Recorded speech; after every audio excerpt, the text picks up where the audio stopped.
Hi everyone, I'm Caitlin Classing and I'm here with the second vlog for Nonpareil SPF, aka Pearl. And Pearl came to us from her owner and breeder Tracy Geller of 6 Pound Farm in November of her 3-year-old year to get her career under saddle started. And if you've watched my vlogs on Blue and Tater, you've heard me talk through the 3 responsibilities I feel like we have when we're working with young horses. And those are mindset, getting our tools in place, and controlling the variables. And because of who she is as an individual, would be a good horse to talk through what we mean when we talk about controlling the variables.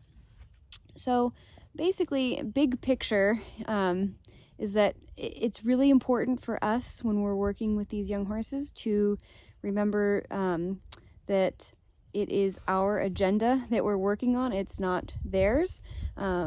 These horses don't get up in the morning and think I'd like to learn how to be a riding horse today. That was something that we wanted to do with them.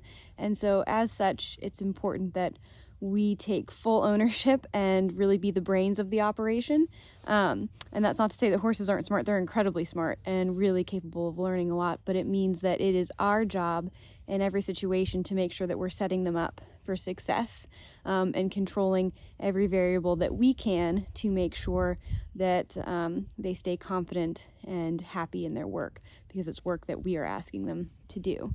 And so what this means, or why this is especially important for a horse like Pearl, is that Pearl is such a sweet, genuine mare, and she's always trying to please, but in that trying to please, she tends to internalize the external factors around her. So it was really important in working with her that we make sure that we're setting her up to be successful. So what does that look like in practical terms? I'll give you some examples. Like when she came to us, it was her first sort of big sleepaway camp away from home, and it was important that we give her time to get settled in and not just say, okay, you're here and now day one we're going to add to this new environment more variables by putting saddle on you, trying to get a rider on you, and trying to say right from the start, you need to start taking in all of these new experiences all at once. And then same thing in working with her, like working with all the young horses, we're trying to get our tools in place, but making sure that we're doing that in an environment that she's comfortable, whether that's in the barn or the indoor where we have the walls and we know that nothing's going to change in that environment. And then building her up from there, new experiences in a way that she's going to be able to take them in, but keep listening to us so she can keep giving us the right answer, because that's really what she wants, is to give us the right answer and to get that A gold star mark by her name. And it was the same thing when we started with the jumping, just making sure that we kept it simple to start. She's a very scopy, capable mare, but we wanted to make sure that we were showing her how easy it was and how capable she was, not how hard it was. So that's kind of from a practical standpoint, what we mean when we're talking about controlling the variables. And it can even be something as simple as making sure we check our girths before we get on these young horses, because again, we have to be the brains of the operation. We have to be in total ownership of what we're asking the horse to do that day, and to understand that when we ask them a question, we need to know the answer that we're looking for them to give us and put them in an environment where they're most likely to do that. But then kind of on a bigger picture scale, why is this important? And what will this look like going forward? Because we're not going to go to Pearl's first show and make an announcement over the loudspeaker and say, everybody needs to stand perfectly still. Stop pushing your baby carriages, take all your umbrellas down because Pearl is here and she needs all the variables controlled. That's not the goal, but we're trying to give her experiences, first of all, that are going to set her up to build upon each other, rather than experiences that she's going to kind of have to recover from. So recently we took her off the farm for the first few times, and this is a pretty good and clear example of how we could set her up for success. So the first time we took her to a ring where it was just myself and Dan, no other horses there. And Dan was on an older horse, and we had fencing around the arena, so it was a very safe, controlled environment.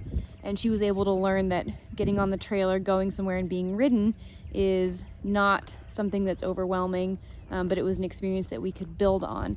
And then the next week we took her just to a little schooling show just to ride her around the parking lot, really, so she saw other horses. There was more going on, but she was able to build on her last experience. So that's sort of a bigger picture why this is important, but really why it's important, and I'm recording this the week of Kentucky, and watching these 5-star courses gives us a great example of what horses are capable of doing. But when we watch Kentucky, we all have to know that you're not going to go out and school the head of the lake. You're going to give your horse small positive experiences that they can build upon, and that will create a relationship of trust between the horse and the rider. And that's really what we're trying to set up for Pearl, is that she learns that these variables are going to change, where the environment that you're in, what you're expected to do on the day, that might change, but your relationship with the rider will always be the same and always be consistent.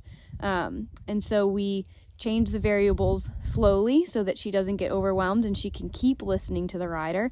And our goal is that she get very confident, not in every new situation, because we can't expose her to every new situation she'll ever see, but we can expose her to situations in a way that we know she's going to be successful, and we know that she's going to listen to her rider and start to look to her rider for confidence and look to her rider for that leadership, and really to give her the emotional resilience to progress up the levels, and to progress in her training, to the point where she enjoys and looks forward to working with the rider, even if the external factors around her are changing.